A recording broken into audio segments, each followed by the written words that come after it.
ഈശോയിൽ സ്നേഹമുള്ളവരെ, ഇന്ന്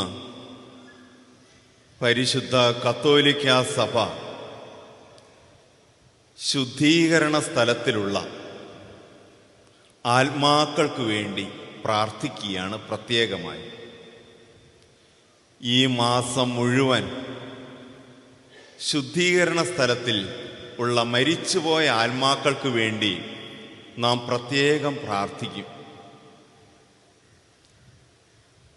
നമ്മുടെ വിശ്വാസത്തിൻ്റെ, കത്തോലിക്ക വിശ്വാസത്തിൻ്റെ ഒരടിസ്ഥാന വിശ്വാസം തന്നെയാണ് ശുദ്ധീകരണ സ്ഥലം. മരണത്തിൻ്റെ അപ്പുറം സ്വർഗത്തിലേക്ക് പ്രവേശിക്കുന്നതിന് മുമ്പ് നാം എല്ലാവരും ഒരു വിശുദ്ധീകരണത്തിൻ്റെ പ്രക്രിയയിലൂടെ കടന്നു പോകണമെന്ന് തിരുസഭ പഠിപ്പിക്കുന്നു. കഴിഞ്ഞ കൊന്തയുടെ സമാപനത്തിൻ്റെ അന്ന് മാതാവിനെ ദൈവമാതാവ് എന്ന് എന്തുകൊണ്ട് വിളിക്കുന്നു, തെയോതെക്കോസ്, അതിനെപ്പറ്റി ഞാനൊരു പ്രഭാഷണം, ചെറിയൊരു പ്രസംഗം പറഞ്ഞു. എന്നെ സഹായിക്കുന്ന മാർട്ടിൻ്റെ ഒക്കെ സഹായത്തോടുകൂടെ അത് യൂട്യൂബിൽ അപ്ലോഡ് ചെയ്തു. 10,000 മനുഷ്യർ അത് വായിച്ചു. 100 പേർ കമന്റുകൾ എഴുതി. ഒത്തിരി പേര് വിമർശിച്ചു. 100 ക്രൈസ്തവ നാമധാരികൾ, ഒരു പക്ഷേ ആ മാതാവിലുള്ള തിരുസഭയുടെ വിശ്വാസം അതില്ലാത്ത പ്രൊട്ടസ്റ്റന്റ് വിഭാഗങ്ങൾ, പന്തക്കുസ്ത വിഭാഗങ്ങൾ, സെവന്ത് ഡേ അഡ്വന്റിസ്റ്റ്, യഹോവ സാക്ഷികൾ, ബ്രദറൻ സഭക്കാർ, കുറേയേറെ പേരുണ്ടല്ലോ. ചിലപ്പോൾ അവരുടെ പേരായിരിക്കാം, അതിൽ കത്തോലിക്കരും ഉണ്ടാവാം. മാതാവിനെ ദൈവമാതാവെന്ന് അംഗീകരിക്കാൻ പറ്റില്ലെന്ന് വാദിച്ചു. ചില ഇതര മതത്തിലെ, പ്രത്യേകിച്ച് മുസ്ലിം സമുദായത്തിലവരും അങ്ങനെ അതിനെതിരായിട്ട് അതിൽ എഴുതുകയുണ്ട്. അതുകൊണ്ട് അത് ഒത്തിരി പേര് ഇപ്പോൾ വായിച്ച് കണ്ടുകൊണ്ടിരിക്കുക. എത്രമാത്രം അജ്ഞതയാണ് കത്തോലിക്കാ സഭയെ, കത്തോലിക്കാ സഭയുടെ പഠനങ്ങളെ എത്രയോ അവജ്ഞയോടെ ഇവർ കാണുന്നു എന്നതിൻ്റെ ഒരു തെളിവാണ്. അതിലും വിമർശനമുണ്ടാകാവുന്ന സഭയുടെ ഒരു പഠനത്തെ പറ്റിയിട്ടാണ് ഇപ്പോൾ പറയാൻ പോകുന്നത്. അതുകൊണ്ട് നിങ്ങളിത് ഫോളോ ചെയ്യുകയാണെങ്കിൽ, ഇത് ശ്രദ്ധാപൂർവ്വം കേൾക്കുകയാണെങ്കിൽ, എന്തുകൊണ്ട് മരണത്തിൻ്റെ അപ്പുറം ഒരു ജീവിക്കുന്നവർക്ക് വേണ്ടി നമുക്ക് പ്രാർത്ഥിക്കാം, എന്തുകൊണ്ട് ശുദ്ധീകരണ സ്ഥലം എന്ന സത്യത്തെ സഭ ഔദ്യോഗികമായിട്ട് പഠിപ്പിക്കുന്നു എന്ന് നമുക്കറിയാൻ പറ്റും.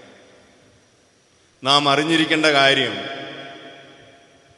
ശുദ്ധീകരണ സ്ഥലം, ആദ്യമേ പറയട്ടെ, ശുദ്ധീകരണ സ്ഥലം, പെർഗറ്ററി എന്ന ആ വാക്ക് ബൈബിളിൽ ഇല്ല. അതൊരു സത്യമാണ്. ശുദ്ധീകരണ സ്ഥലം എന്ന ഒരു പദം ബൈബിളിൽ ഇല്ല. ആ പദം ബൈബിളിൽ ഇല്ല എന്നതുകൊണ്ട് നാം വിശ്വസിക്കരുത് എന്ന് ചിന്തിക്കരുത്. മറ്റുള്ളവർ ചോദിക്കും നിങ്ങളോട്, ശുദ്ധീകരണ സ്ഥലം എവിടെ, ബൈബിളിൽ എവിടെ പറയുന്നത്?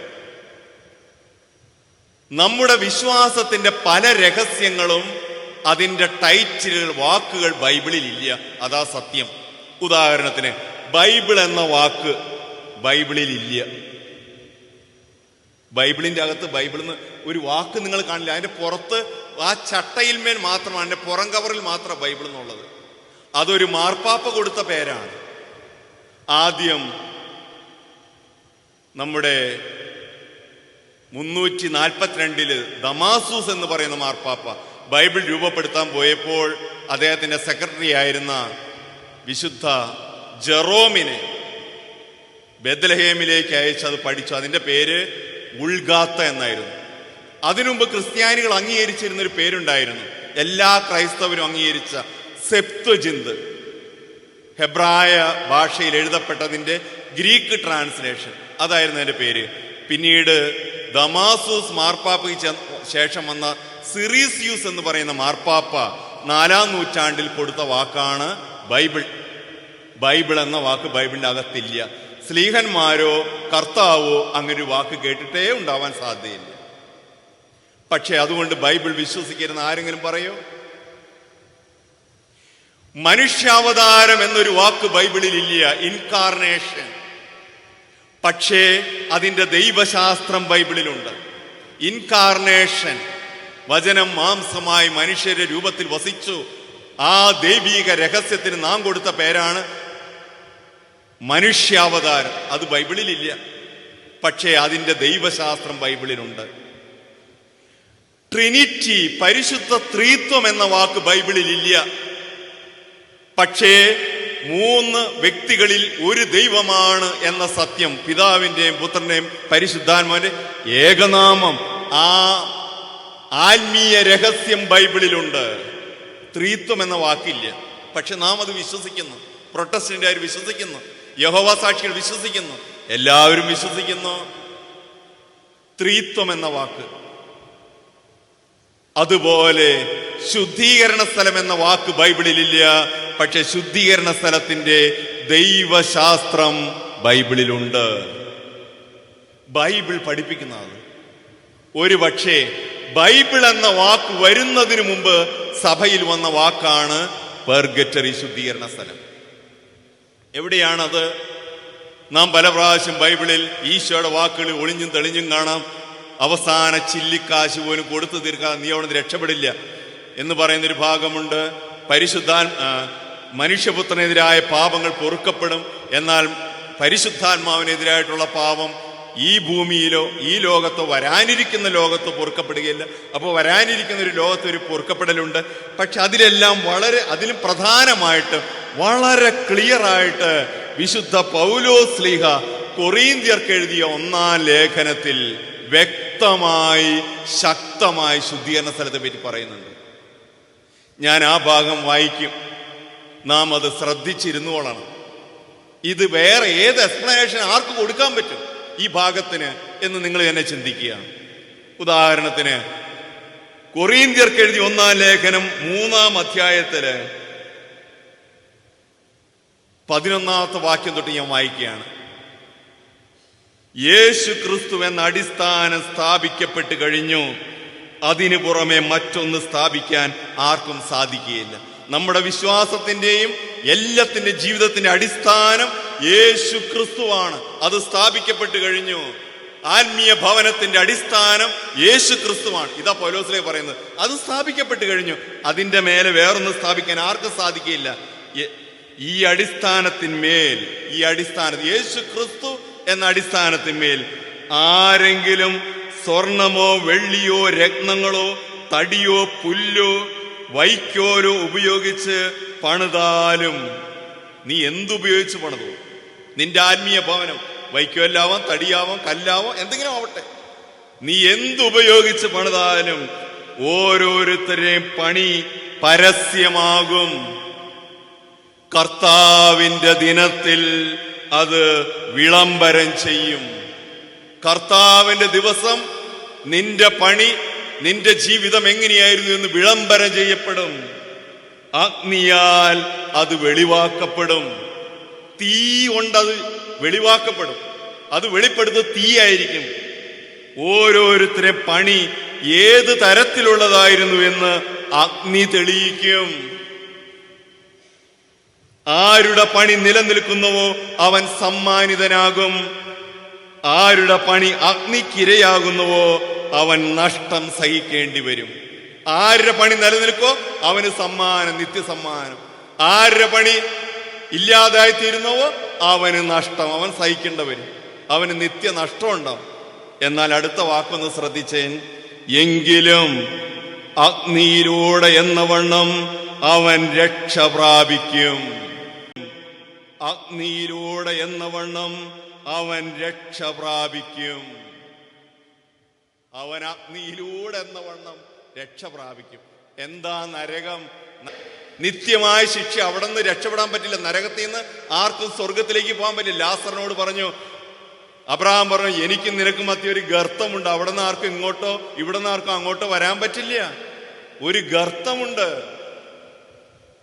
നരകത്തിൽ ചെന്ന ഒരുത്തിന് സ്വർഗത്തിൽ പോകാൻ പറ്റില്ല. സ്വർഗത്തിൽ കിടക്കുന്ന ഒരാൾക്ക് നരകത്തിലും പോകാൻ പറ്റില്ല. പക്ഷേ പൗലോസ്ലിഹ പറയാണ്, കർത്താവിന്റെ ദിനത്തിൽ, കർത്താവിന്റെ അന്ത്യവിധിയുടെ ദിനം അത് വ്യക്തമാക്കപ്പെടും. എല്ലാവരും രക്ഷപ്പെടും. പക്ഷേ അഗ്നിയിലൂടെ എന്ന വണ്ണം അവൻ സഹിച്ച് സഹനത്തിലൂടെ, അഗ്നിയുടെ ശുദ്ധീകരണത്തിലൂടെ നാം രക്ഷ പ്രാപിക്കും. ഇത് പൗലോസ്ലീഹ പറയുന്ന ദൈവശാസ്ത്രമാണ്. അത് വളരെ കൃത്യമായിട്ട് ബൈബിളുണ്ട്. നാം ക്രിസ്തുവാകുന്ന ഭവനത്തിന്മേൽ നാം പണിത, ക്രിസ്തുവാകുന്ന അടിസ്ഥാനത്തിന്മേൽ നാം പണിതുയർത്തിയ ഭവനത്തെ അഗ്നി ശുദ്ധീകരിക്കും. അഗ്നിശുദ്ധിയുടെ നാളുകളുണ്ടാവും. അതിലൂടെ നാം കടന്നു പോകണം. ഇത് ബൈബിൾ പറയുന്നതാണ്. നിത്യമായി നാം നഷ്ടപ്പെടുകയില്ല. നമുക്ക് രക്ഷയ്ക്ക് സാധ്യതയുണ്ട്. കാരണം സ്വർഗത്തിൽ അശുദ്ധി പ്രവേശിക്കുകയില്ല, നരകത്തിൽ നമ്മുടെ നന്മ ശിക്ഷിക്കപ്പെടുകയുമില്ല. നമ്മളൊക്കെ എവിടെ പോകാനാ പ്ലാൻ ചെയ്തിരിക്കുന്നത്? നമ്മുടെ അവസ്ഥ എന്താണ്? വിശുദ്ധരുടെ അവസ്ഥ എന്താ? ഏറ്റവും വലിയ പുണ്യവാന്മാരെ പറ്റി പോലും പറയും, എല്ലാ പുണ്യവാന്മാരിലും ഒരു പാപിയുണ്ട്, എല്ലാ പാപികളിലും ഒരു പുണ്യവാനുണ്ട്. ആരും പാപം മാത്രമായിട്ടില്ല, ആരും പുണ്യം മാത്രമായിട്ടില്ല. നമ്മൾ ആരും അമലോത്ഭവ ജനനം ജനിച്ചവരല്ല. നമ്മുടെയൊക്കെ അവസ്ഥ എന്താ? ഞാൻ സ്നാനപ്പെട്ടു, രക്ഷിക്കപ്പെട്ടു, ഇനി പാപം ചെയ്താൽ എന്ത് ചെയ്താലും നേരെ സ്വർഗത്തിലേക്ക് പോകുന്ന അത്രയ്ക്ക് മണ്ടന്മാരാവരും നമ്മൾ. ദൈവം അതുപോലെ ചിന്തിക്കുന്നവനല്ല. മാമോദിസ മുങ്ങിയാൽ അതിനാൽ തന്നെ സ്വർഗത്തിലേക്ക് അല്ല. നാം ഓരോ നിമിഷം ശുദ്ധീകരിക്കപ്പെടണം. നമുക്ക് പാപങ്ങളുണ്ട്. സ്വർഗത്തിലേക്ക് നമ്മുടെ പാപം കടക്കുകയില്ല, നരകത്തിലേക്ക് നമ്മുടെ നന്മകൾ ശിക്ഷിക്കപ്പെടുകയുമില്ല. ആ ദൈവത്തിന്റെ നീതിക്ക് യോജിച്ചതല്ല. നാം ഒക്കെ അങ്ങനെയാണ്. പകുതി നന്മയും പകുതി തിന്മയാണ് നമ്മളൊക്കെ. കുറെ പേര് 70% നന്മയുണ്ടാവും, 30% തിന്മയുണ്ടാവും. നമ്മുടെ അവസ്ഥ അതാണ്. ശുദ്ധീകരണ സ്ഥലമില്ലാതെ ഒരു പുണ്യവാനും സ്വർഗം കാണുകയില്ല. മാതാവ് കണ്ടിട്ടുണ്ടാവും. കാരണം അവൾ അമലോത്ഭവയായിരുന്നു, പാപമുണ്ടായിരുന്നില്ല. അതാ ഉടലോടെ എടുക്കപ്പെട്ടത്. നാം ഒക്കെ പാപികളാണെന്നേ. ദൈവത്തിന്റെ കരുണയുടെ അഗ്നിയിലൂടെ നാം ശുദ്ധീകരിക്കപ്പെടുക തന്നെ ചെയ്യും. സ്നേഹമുള്ളവരെ, രണ്ടാമത് പ്രധാനപ്പെട്ടൊരു കാര്യം നാം അറിഞ്ഞിരിക്കേണ്ടത്, നാം ഇപ്പോൾ ഇവിടെ മക്കബായരുടെ പുസ്തകത്തിലുള്ള വായന കേട്ടു. മക്കബായരുടെ പുസ്തകത്തിൽ യൂദാസ് മക്കബേയൂസ്, നമുക്കറിയാം, രണ്ടാം ബുക്ക്, മക്കബായരുടെ രണ്ടാം പുസ്തകത്തിൽ 12-ാം അധ്യായത്തിലാണതുള്ളത്. യൂദാസ് മക്കബേയൂസ് പടയാളികൾ മരണപ്പെട്ടു കഴിഞ്ഞപ്പോൾ യഹൂദരെ രക്ഷയ്ക്ക് വേണ്ടി യുദ്ധം ചെയ്ത ധീര യോദ്ധാവായിരുന്നു യൂദാസ് മക്കബേയൂസ്. വലിയൊരു യുദ്ധത്തിൽ വെച്ച് പടയാളികളെല്ലാം കൊല ചെയ്യപ്പെട്ടു. അപ്പോൾ അദ്ദേഹം അവരുടെ വസ്ത്രങ്ങൾ പരിശോധിച്ചപ്പോൾ ജമനിയായിലെ വിഗ്രഹങ്ങൾക്ക് അർപ്പിക്കപ്പെട്ട സാധനങ്ങൾ അവരുടെ വസ്ത്രങ്ങളിൽ കണ്ടെത്തി. അവർ മറച്ചു വെച്ചിരിക്കുകയാണ്. അതുപോലൊരു തെറ്റ് ചെയ്തുകൊണ്ടാണ് അവർ ശിക്ഷിക്കപ്പെട്ടതെന്ന് അദ്ദേഹം കരുതി. ഉടനെ അദ്ദേഹം ഒരു പണപ്പിരിവ് നടത്തി. ഏതാണ്ട് 20,000 ദ്രാഗ്മ പിരിഞ്ഞു കിട്ടി. അത് ഒരു തുക ജെറൂസലേമിൽ, ആ തുക മുഴുവൻ അദ്ദേഹം പാപപരിഹാര ബലി അർപ്പിക്കാൻ ജെറൂസലേമിലേക്ക് അയച്ചു കൊടുത്തു. അദ്ദേഹം ചെയ്തത് വളരെ മാന്യമായ ഏറ്റവും നല്ലൊരു കാര്യമാണെന്ന് മക്കബായരുടെ പുസ്തകം പറയുന്നു. ഉയർപ്പിലുള്ള വിശ്വാസം, പാപപരിഹാര ബലിയിലുള്ള വിശ്വാസം. അപ്പോ നിങ്ങൾ ചെന്നിട്ട് പറയാണ് ഇവിടുത്തെ പ്രൊട്ടസ്റ്റന്റുകാരോട്, അല്ലെങ്കിൽ ഇതിൽ വിശ്വസിക്കാത്തവർ പറയാണ്, മക്കബായരുടെ പുസ്തകത്തിൽ ഇങ്ങനെ ഉണ്ടല്ലോ എന്ന് പറഞ്ഞാൽ അവരുടെ ബൈബിൾ എടുക്കും. അപ്പൊ ആ ബൈബിളിൽ മക്കബായരുടെ പുസ്തകം ഇല്ല. എന്താ പറ്റിയത്? അതാ നമ്മൾ അറിഞ്ഞിരിക്കേണ്ട ഒരു രഹസ്യം, നാം പറക്കാരുതാതെ സൂക്ഷിക്കേണ്ടത്. ബൈബിൾ രൂപപ്പെടുന്നതിന് മുമ്പ് ആദ്യ നൂറ്റാണ്ടുകളിൽ നമ്മുടെ മാതാവും യൗസേപ്പ് പിതാവും ഈശോയും ഫോളോ ചെയ്ത ബൈബിള് ഹെബ്രായ ബൈബിള്, സെപ്തുജിന്ത്, ഹെബ്രായ ഭാഷയിൽ എഴുതപ്പെട്ടിട്ട് അത് ഗ്രീക്കിൽ ട്രാൻസ്ലേറ്റ് ചെയ്തു. ആ പുസ്തകം അവർ ഉപയോഗിച്ചുകൊണ്ട് അതിന്റെ പേര് സെപ്തുജിന്ത് എന്നായിരുന്നു. ആ സെപ്തുജിന്ത് എന്ന പുസ്തകത്തിൽ മക്കബായരുടെ പുസ്തകം ഉണ്ടായിരുന്നു. യഹൂദ പാരമ്പര്യമായിരുന്നു അത്. മാർപ്പാപ്പ ദമാസൂസ് മാർപ്പാപ്പ 342 പുതിയ നിയമം, അതിന്റെ കാനൻ രൂപപ്പെടുത്താൻ വേണ്ടി ജെറോം എന്ന തന്റെ സെക്രട്ടറി, മാർപ്പാപ്പയുടെ സെക്രട്ടറി, ബെത്ലഹേമിലേക്ക് അയച്ചു. ഇന്ന് നാം ബെത്ലഹേമിൽ ചെന്നാൽ ഈശോ ജനിച്ച ഗുഹയുടെ ആ ദേവാലയത്തിന് വേറൊരു ഗുഹയിൽ ജെറോം ഇരുന്ന സ്ഥലം കാണാം. പതിറ്റാണ്ടുകളോളം ജെറോം ആ കുഴിയിലിരുന്ന് അന്നുണ്ടായിരുന്ന എല്ലാ പുസ്തകങ്ങളും പഠിച്ചു. എന്നിട്ട് അദ്ദേഹം അതിന്റെ ലത്തീൻ ട്രാൻസ്ലേഷൻ എഴുതി. അതാണ് ഉൾഗാത്ത. ആ ഉൾഗാത്തയിൽ മക്കബായര് 2 പുസ്തകം ഉണ്ടായിരുന്നു. അങ്ങനെ 1500 കൊല്ലക്കാലം നമ്മുടെ ബൈബിൾ അതായിരുന്നു. ഇന്നും നമ്മുടെ ബൈബിളിലുണ്ട് ഈ 73 പുസ്തകങ്ങളുണ്ട്. ജെറോം രൂപപ്പെടുത്തിയ ഏറ്റവും ആദ്യത്തെ പുസ്തകമാണ് നമ്മുടെ കത്തോലിക്ക ബൈബിളിന്റെ പ്രത്യേകത. അതിൽ 73 ഗ്രന്ഥങ്ങളുണ്ട്. എന്നാൽ 500 കൊല്ലം മുമ്പ് കത്തോലിക്ക സഭയ്ക്കെതിരെ മാർട്ടിൻ ലൂതർ പ്രക്ഷോഭണം ആരംഭിച്ചു കഴിഞ്ഞപ്പോൾ ആ അഗസ്റ്റീനിയൻ സന്യാസി എന്ത് ചെയ്തെന്നോ, മരണത്തിന്റെ അപ്പുറത്തുള്ള ജീവിതത്തെ പറ്റിയും പ്രാർത്ഥനയെ പറ്റിയും അദ്ദേഹത്തിന് വിശ്വാസം ഉണ്ടായില്ല. അപ്പൊ മക്കബായരുടെ പുസ്തകം അവിടെ കിടക്കുകയാണ്. അദ്ദേഹം എന്ത് ചെയ്തു? അതിൽ നിന്ന് 7 പുസ്തകങ്ങൾ എടുത്ത് കാട്ടിക്കളഞ്ഞു. നമ്മുടെ ബൈബിളിൽ യഹൂദർ ഉപയോഗിച്ച ബൈബിള്, മാർപ്പാപ്പ അംഗീകരിച്ച ബൈബിള്, ഉൾഗാത്ത കാലങ്ങളായ കത്തോലിക്ക സഭ സംരക്ഷിച്ച് വളർത്തിയ ബൈബിളിൽ നിന്ന് 7 പുസ്തകങ്ങൾ എടുത്ത് കാട്ടിക്കളഞ്ഞു. ഇപ്പോ അതുകൊണ്ടാണ് നമ്മൾ പറഞ്ഞ പ്രൊട്ടസ്റ്റന്റുകാരുടെ ബൈബിള് അപൂർണമാണ്, തിരുത്തപ്പെട്ട ബൈബിളാണ്. നമ്മുടെ വീടുകളിൽ വെക്കരുത്. കാരണം അതിൽ 7 പുസ്തകമില്ല, 66 പുസ്തകമേ ഉള്ളൂ. അങ്ങനെ ബൈബിളിൽ നടത്തിയ ഒരു ക്രമക്കേട് ഈ സത്യം മറച്ചു വെക്കാൻ ആ സമൂഹം ചെയ്യുകയുണ്ടായി. ഇന്ന് കത്തോലിക്ക സഭയിൽ 73 ഗ്രന്ഥങ്ങളുള്ള ഏറ്റവും പുരാതനമായ ബൈബിളുണ്ട്. ബൈബിളിന്റെ കാനൻ നിശ്ചയിച്ച റോമിലെ കൗൺസിലും മറ്റു പിന്നീട് വന്ന എല്ലാ സൂനദോസുകളും ആ പഴയ കാനൻ നിലനിർത്തി. മക്കബായരുടെ പുസ്തകം ഇന്നും യഹൂദര പാരമ്പര്യം അതാണ്, അറിഞ്ഞിരുന്നോളുക. പ്രവാചകന്മാരെ നിയമങ്ങളെയും പ്രവാചകം ഇല്ലാതാക്കാനല്ല ഞാൻ വന്നത്, അതിനെ പൂർത്തീകരിക്കാണ്. എന്താണ് നിയമവും പ്രവാചകന്മാർ യഹൂദരെ പഠിപ്പിച്ചത്? യഹൂദരുടെ ഇടയിൽ മോർണിംഗ് കാദേശ് എന്ന് പറഞ്ഞൊരു കർമ്മമുണ്ട്. ഇപ്പോഴും നൂറ്റാണ്ടുകൾ പഴക്കമുള്ള യേശുവിന്റെ കാലത്തുള്ള ഒരു കർമ്മമുണ്ട്. ഒരാൾ മരിച്ചു കഴിഞ്ഞാൽ 11 മാസം അവർ കുഴിമാടത്തെങ്കിൽ പോയി മരിച്ചവർക്ക് വേണ്ടി പ്രാർത്ഥിക്കും.